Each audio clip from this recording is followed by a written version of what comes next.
마태복음 10장 본문입니다. 32절 이하의 말씀으로 검을 주러 왔노라 라는 제목으로 은혜를 나누고자 합니다. 그림 한 장 보죠. 사진 같기도 하고 그림 같기도 한데요, 검이 등장했어요. 검, 칼. 그러나 그 뒤에는 성경책이 펼쳐져 있습니다.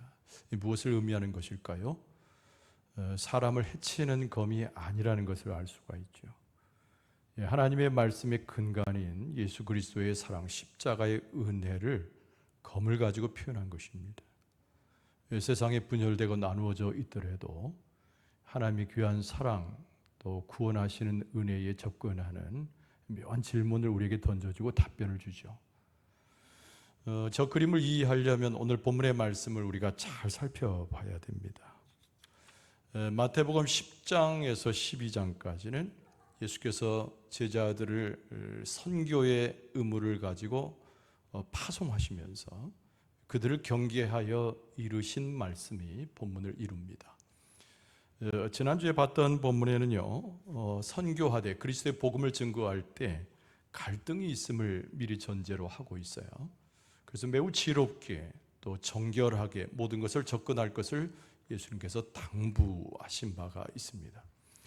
오늘 본문의 말씀은 똑같은 연장선상에 있습니다. 예수님께서 12 제자를 파송하실 때 세상에 나가면 갈등을 빚을 뿐만 아니라 반대하는 자들이 있어서 분열을 경험하게 될 것이다. 예수님께서 이 말씀으로 또 일러주시는 거예요. 경계선이라고 하는 것이 있습니다. 하늘의 복음이 선포될 때 하나님의 나라와 땅에 속한 사람들 간에 경계선이 있어요. 근데 그 경계의 중심은 예수님이죠. 그래서 이 말씀도 잘 기억할 필요가 있습니다.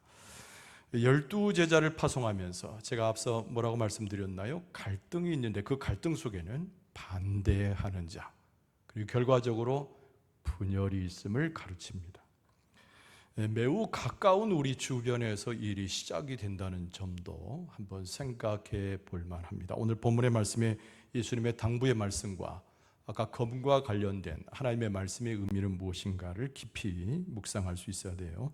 여러분, 첫 번째는 예수님은 구원의 경계선에 계신 분이다. 구원의 경계선에 계신 분이다. 한번 따라서 봅시다. 예수님은 우리의 구원주가 되십니다. 이 제목을 한마디로 이야기하면 유일한 구원주로 예수님을 생각해야 되는 것이죠. 예수님은 두 그룹을 나누었습니다. 나누고자 하신 것이 아니고 예수님의 복음이 떨어졌을 때 자연스럽게 나눠지게 되어 있습니다. 예수 그리스도의 복음, 예수 그리스도의 구원을 인정하는 사람과 예수 그리스도의 복음을 인정하지 않는 사람으로 나눠지게 되는 거예요. 예외가 없습니다. 이 세상은 그렇게 나눠지게 되어 있어요. 무슨 결말은 돌아오는 일이 있어도 처음엔 그렇습니다. 예외 없이 적용될 수 있는 예수 그리스도의 복음을 인정하는 사람, 부정하는 사람, 이것에 대한 예수님께서 가르치셨죠.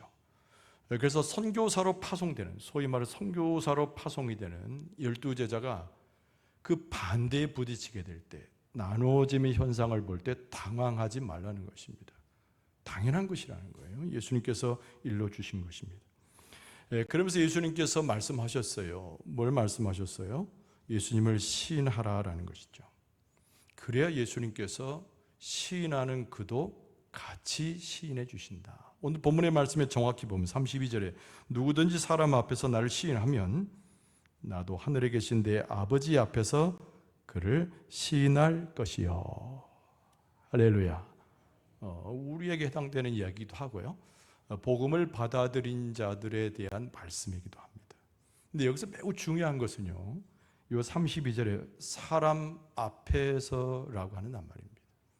사람들 앞에서, 많은 사람들 앞에서 공개적으로 예수님을 구주로 시인하게 되면 예수님께서 하나님 앞에서 그 사람을 시인해 준다고 하는 예수님의 말씀이죠. 예수님을 시인한다는 것은 뭘 말하는 걸까요? 자기의 믿음을 공개적으로 고백하는 것을 말해요. 내가 예수님과 함께 있습니다. 나는 하나님의 은혜 아래 살아가는 자입니다. 나는 하나님 없이는 살아갈 수 없는 하나님의 백성입니다 라고 온 천하의 사람들 앞에 고백하는 것입니다.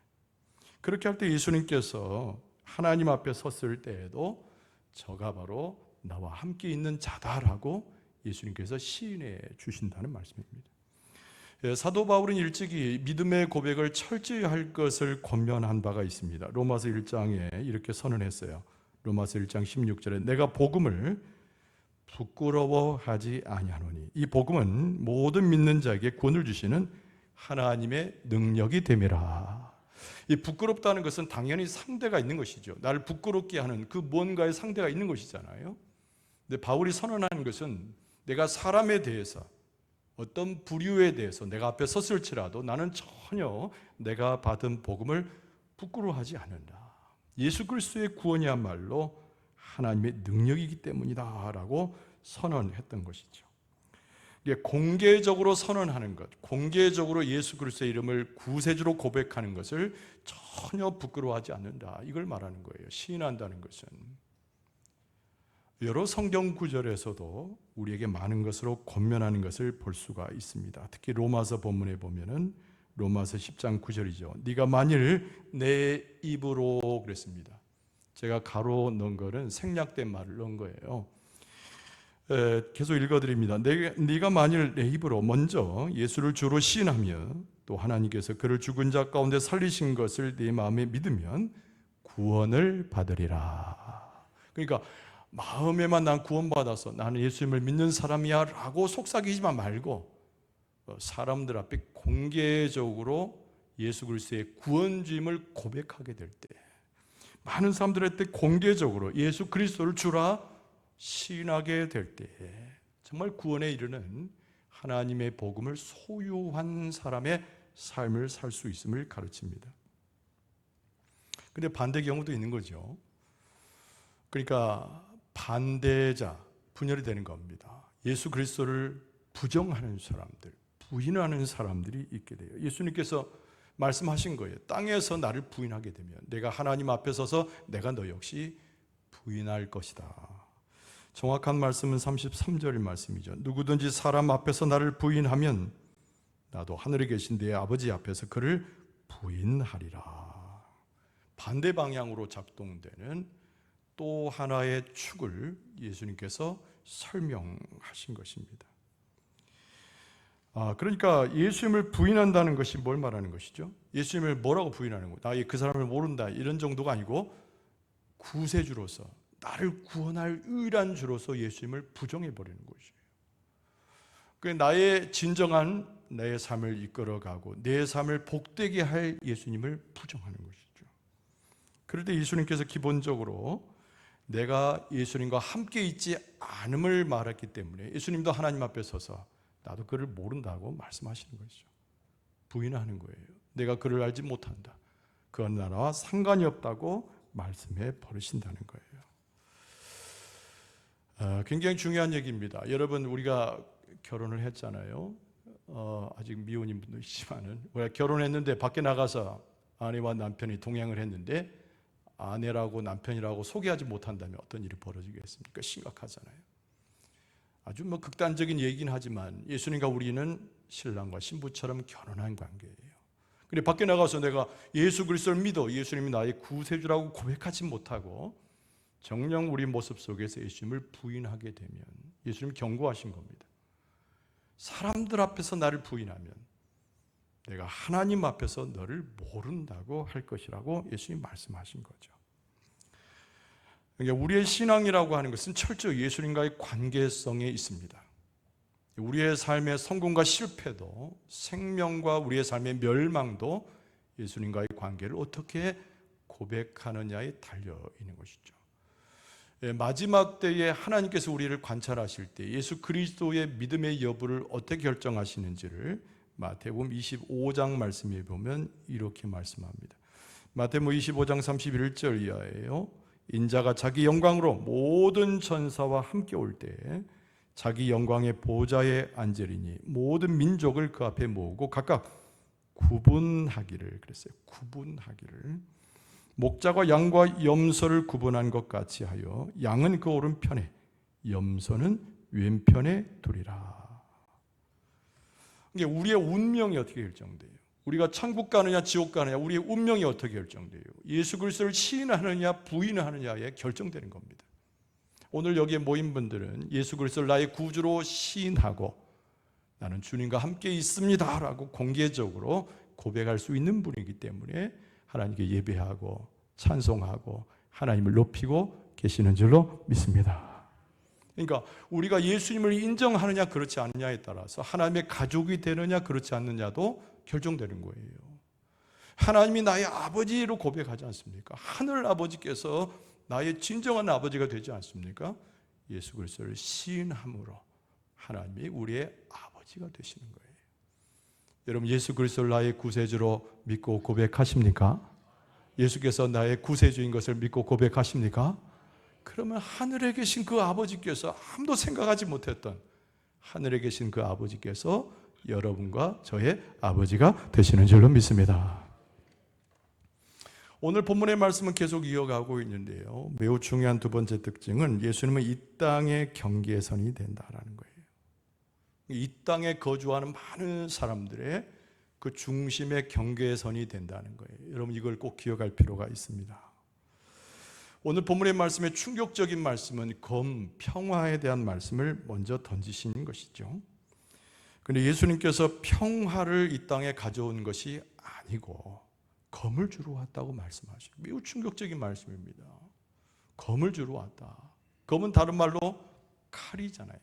근데 우리가 칼, 검 그러면 뭘 떠올리냐면 전쟁의 폭력을 떠오릅니다만은 오늘 본문의 말씀은 그런 의미로 사용하고 있지 않습니다.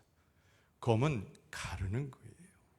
나누는 겁니다. 헝겊이 됐든 아니면 어떤 물건이 됐든 어떤 형태가 됐든 그것을 가르는 거예요. 그래서 예수님께서 말씀하시기를 내가 평화를 주러 오긴 왔지만은 예수님은 평화의 주님이잖아요. 왜 이걸 부정합니까? 근데 검이 마치 칼이 마치 무언가를 베는 것처럼 나누는 모습으로 온다고 예수님께서 말씀하신 거예요. 도대체 이 말씀이 무슨 말씀인가? 여러분 예수 그리스도께서 오셔서 이 땅에 평화를 선포하지만 이것을 받아들이는 사람이 있고 받아들이지 않는 사람이 있어서 또 나뉜다라는 말씀을 여기서 강조하고 계신 거죠. 그러니까 오늘 35절 가만히 보세요. 내가 온 곳은 사람이 그 아버지와 딸이 어머니와 며느리가 시어머니와 불화하게 하려 함이다. 이렇게 말씀하고 있어요. 여기서 불화한다라는 것은 나눈다 그런 거예요. 나눈다 그런 거예요. 그러니까 예수 그리스도의 평화를 선포했지만은 예수님의 진정한 구원의 복음을 선포했지만은 하늘에 놀라운 하나님의 역사와 그 은혜를 선포했지만은 그러나 같은 가족끼리 가까이 있는 사람들 중에도 나누게 된다는 것이죠. 이 불화하게 된다는 것은 마치 검이 뭔가를 가르는 것처럼 한 가족이고 가장 가까운 사람일지라도 그 하나님의 복음, 하늘의 복음, 그리스도의 복음을 받는 자의 모습에 따라서 나눠지게 된다는 것을 말합니다. 우리의 신앙의 온전한 자기 위치를 잘 설정할 것을 말씀하고 있습니다. 성경은 여러 번 그것을 강조하거든요.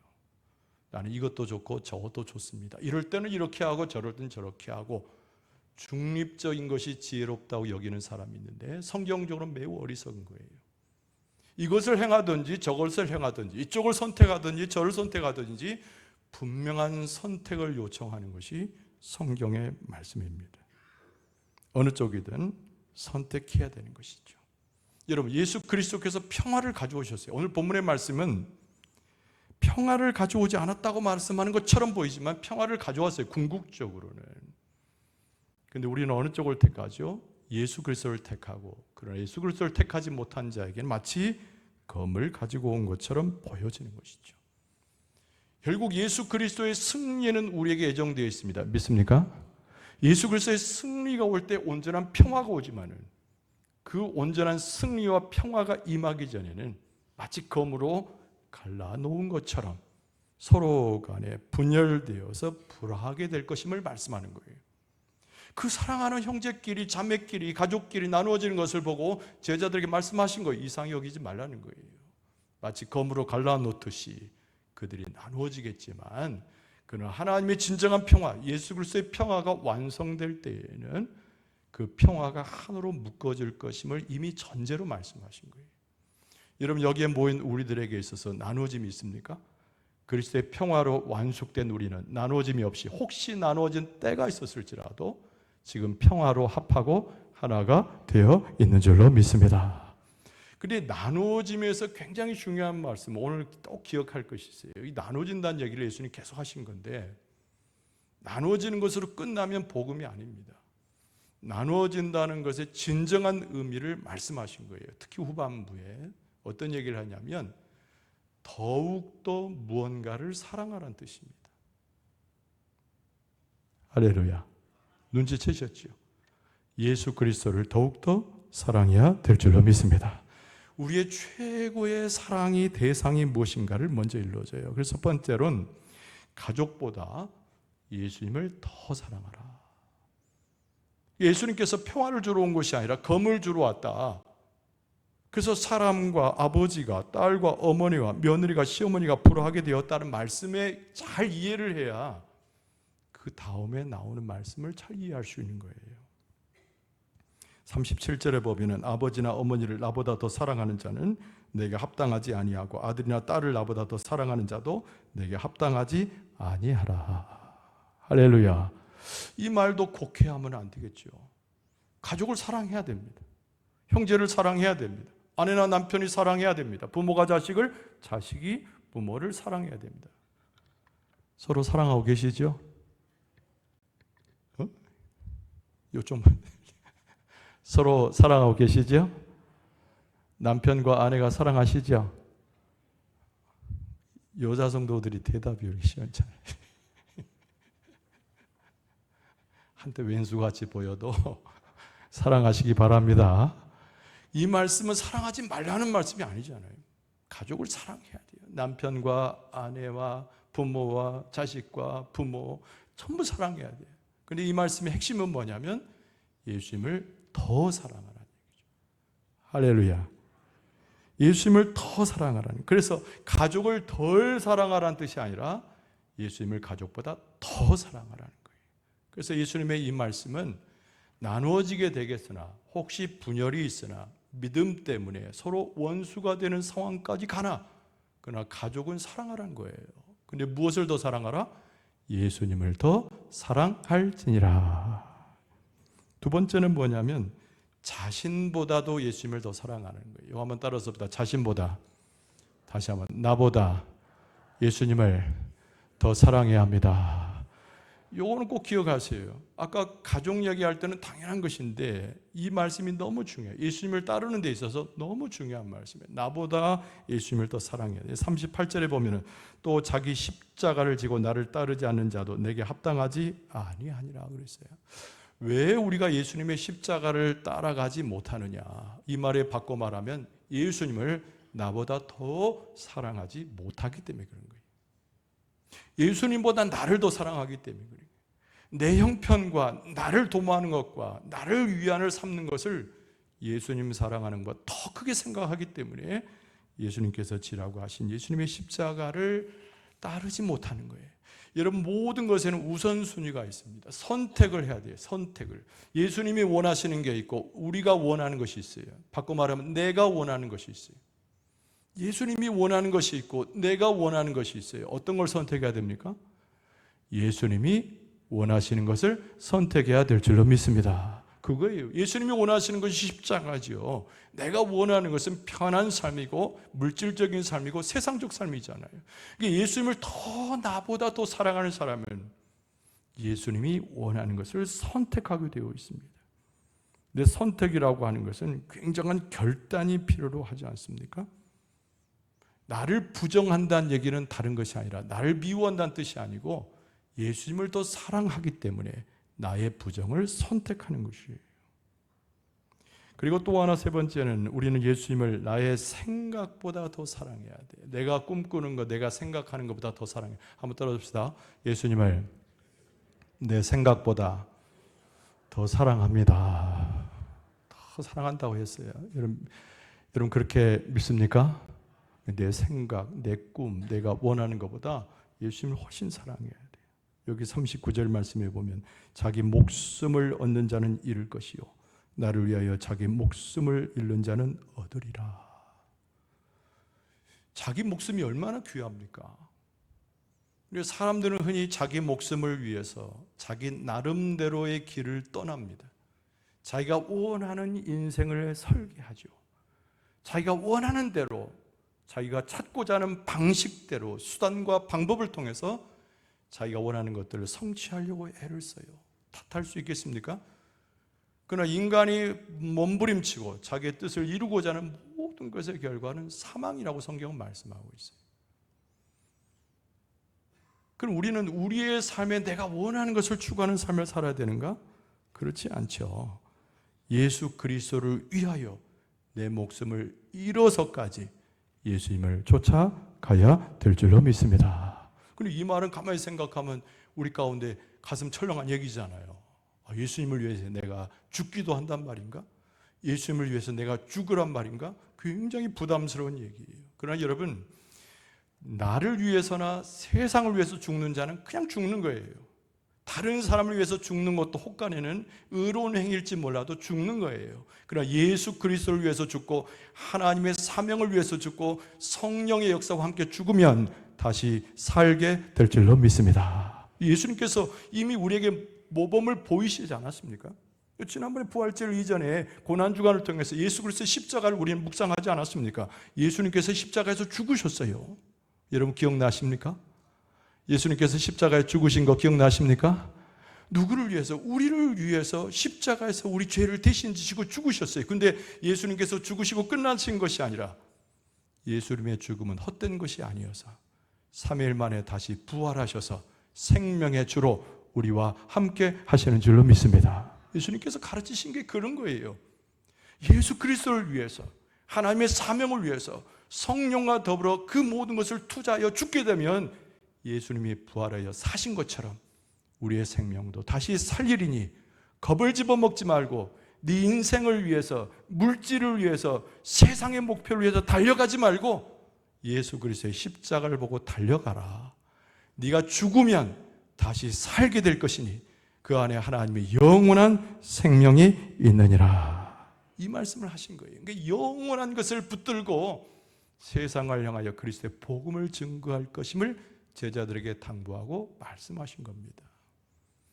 그러니까 우리가 무엇을 더 사랑하느냐는 거예요. 분열과 나눠짐이 분명히 있겠지만은 그 선택의 과정에 있어서 예수님 쪽을 선택하고 하나님의 것을 선택하고 예수님을 더 사랑하게 되면 그는 우리의 삶은 생명으로, 오히려 평화로, 우리의 삶은 영원한 것으로 우리의 삶을 채워 주실 줄로 믿습니다. 대단한 역설이지만은 뭔가 분열을 이야기하는 것 같아서 마음에 답답함이 있지만은 그 마지막 결과는 하나님의 은혜요, 하나님의 복이요, 하나님의 회복이요, 하나님의 은총이요, 성공, 하나님의 놀라운 복이 임하는 줄로 믿습니다. 그래서 오늘 본문의 말씀 가운데 뭘 또 이야기하냐면 선지자를 영접하는 자에 대한 복에 대한 예수님의 보충적 말씀이 여기 나와요. 우리의 행동 하나하나를 잘 돌아보라는 거죠. 이게 교회의 사명이기도 하고 참된 신앙으로 살아가는 삶에 대한 예수 그리스도의 말씀이기도 해요. 여러분 41절을 보세요. 선지자의 이름으로 선자를 영접하는 자는 선자의 상을 받을 것이요 의인의 이름으로 의인을 영접하는 자는 의인의 상을 받을 것임이라. 할렐루야. 큰 은혜를 받았어. 자기가 하나님의 사명을 감당해야 될 것 같아. 그래서 오늘부터 공부 내려놓고 직장 내려놓고 다 뭘로 떠나요? 선교사로. 그럴 필요 없지요. 여러분 선교사로 떠날 사람은 하나님이 특별히 일러주셔서 선교사로 떠나는 거예요. 선교사를 돕는 것도 하나님께서 허락하시는 선교의 영역인 줄로 믿습니다. 보내는 자는 보내지는 것이고 그리고 지원하는 자는 지원하는 것이고 기도하는 자는 기도하는 것이. 근데 중요한 것은 오늘 말씀에 이른 대로 선지자로서 떠나요. 선교사로 떠나요. 그들을 영접하는 자는 상을 받고 하나님의 의를 위해서 복음을 증거하는 자를 또 영접하면 그 가운데 상을 받을 것이라고 말씀하고 있는 것이죠. 그리고 예수님께서 너무 디테일하게 말씀하세요. 작은 것으로 베풀지라도 예수님께서는 그것을 기억하실 것이다. 할렐루야. 하나님은 위대한 분이잖아요. 온 세상 만물, 온 천지 만물을 지으셔서 우리가 어떻게 세상 만물을 다 터득합니까? 우리의 눈으로 봐도 보이지 않잖아요. 엄청난 걸 창조하셨어요. 그런데 하나님은 너무 세밀한 것까지 다 관장하신 분이 하나님이세요. 하나님이 세밀한 것을 관장하지 않으셨으면 여기 한 사람 한 사람이 어찌 하나님의 구원의 은혜를 입게 되겠습니까? 근데 우리도 마찬가지예요. 하나님의 은혜를 믿고 그리스도의 부름을 받고 파송될 때 아주 작은 것 하나라도 하나님의 은혜와 그 역사에 영접하는 우리의 삶으로 나아가게 되면 예수님께서 잊지 아니하시고 우리에게 엄청난 은혜를 더하실 줄로 믿습니다. 여기 42절을 보시면 또 누구든지 제자 이름으로 이 작은 자 중 하나에게 냉수 한 그릇이라도 주는 자는 내가 진실로 너에게 이르노니 그 사람이 결단코 상을 잃지 아니하리라 하시니라. 우리가 주의 일을 한다고 자꾸 이야기하잖아요. 여러분, 일은 주님이 하시는 건데 여러분 뭐 대단한 것을 꿈꾸지 마세요. 엄청난 업적을 남겨야 하나님께서 내 머리에 손을 얹고 축복하신다고 생각하지 마세요.